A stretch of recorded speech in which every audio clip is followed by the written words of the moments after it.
জানেন আজকে ব্রাহ্মণবাড়িয়া 2 এবং 3 আসনের সীমানা নির্ধারণ নিয়ে একটা গণশুনানি ছিল। আমি ব্রাহ্মণবাড়িয়া 2 এর পক্ষে সেই গণশুনানিতে অংশগ্রহণ করি। আমার পয়েন্ট ছিল 4-5টা। এক হচ্ছে স্বাধীনতার 53 বছরে এই যে 3টা ইউনিয়ন চান্দুরা, ভুদন্তি, হরসপুর এরা ছিল সরাইলের সঙ্গে। 2008-এ তাদেরকে সরিয়ে দেয়া হয়, এই 3টা ইউনিয়নকে সরাইল উপজেলা থেকে সরিয়ে দেয়া হয়, যে কারণে দেশনেত্রী বেগম খালেদা জিয়া বারবার বলেছেন 2008-এর আগের সীমানায় আমরা ফিরে যেতে চাই। বিএনপির দাবি ছিল 2008-এর আগের সীমানায় ফিরে যাওয়া। এবং আমি আমার প্রথম আর্গুমেন্ট দিয়েছি যে যেহেতু দেশনেত্রী বেগম খালেদা জিয়া সব সময় বলেছেন যে 2008-এর আগের সীমানায় আমরা বিএনপি ফিরতে চাই, আমিও মনে করি 2008-এর আগে যে সীমানা ছিল সেইখানেই আমাদেরকে এখন ফিরে যাওয়া উচিত। মাঝখানে 15 বছর একটা ফ্যাসিস্ট সরকার ছিল যারা তাদের নিজস্ব ভোট কারচুপির জন্য নিজস্ব সুবিধা অনুযায়ী সীমানা নির্ধারণ করেছে, সেই সীমানা আমরা মানি না। সেজন্য আমরা বলেছি 2008-এর আগের যে সীমানা, যেটা দেশনেত্রী বেগম খালেদা জিয়ার ইচ্ছা ছিল, সেখানে যাওয়া হোক। 2 হচ্ছে আমাদের ভোটার সংখ্যা 6 লক্ষ, মানে বিজয়নগরের ভোটার সংখ্যা বা ব্রাহ্মণবাড়িয়া 3-এর ভোটার সংখ্যা 6,10,000, আর আমাদের যেটা সরাইল আশুগঞ্জ সেখানে ভোটার সংখ্যা 4,20,000-এর মতো। আর এই 3টা ইউনিয়নের ভোটার হচ্ছে 1 লক্ষ। এই 1 লক্ষ যদি সরাইলের সঙ্গে যুক্ত হয়, তারপরেও দেখা যাবে যে সদরের সঙ্গে বা বিজয়নগরের সঙ্গে সরাইলের ভোটার পার্থক্য অলমোস্ট 2 লাখ থেকে যায়। সো এত বড় একটা আসন সদর বা বিজয়নগর, সেই আসনটা অযৌক্তিক। বরং সরাইলের সাথে যদি 3টা ইউনিয়ন চলে আসে তাহলে ভোটার সংখ্যায় একটা ব্যালেন্স তৈরি হয়।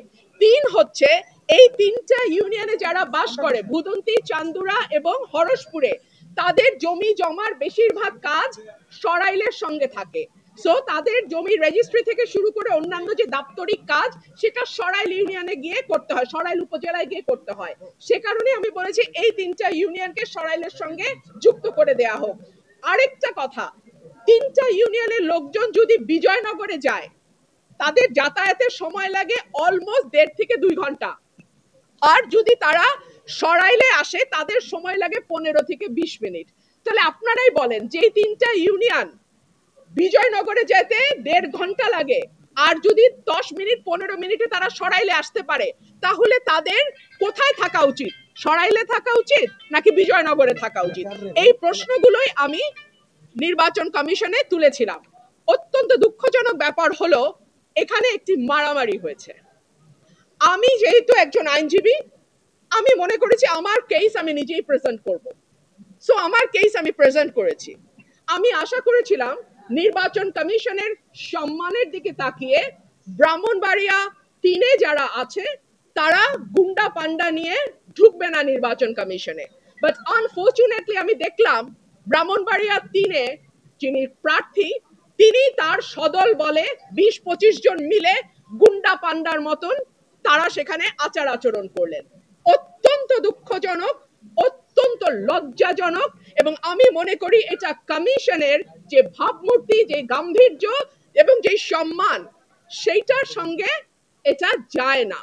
আমি আপনাদেরকে কিছু ছবি দেখাচ্ছি, তারা এলাকায় বিভিন্ন মানুষকে কিভাবে পিটিয়ে পিটিয়ে তারা স্বীকারোক্তি আদায় করেছে। So this is there nature. হ্যাঁ, এখনো ইলেকশন আসে নাই, একটা সীমানা নির্ধারণ নিয়ে এলাকায় এইভাবে তারা পিটিয়ে, ব্রাহ্মণবাড়িয়া 3-এর যিনি আছেন তিনি এইভাবে পিটিয়ে পিটিয়ে মানুষকে স্বীকারোক্তি নিয়েছেন।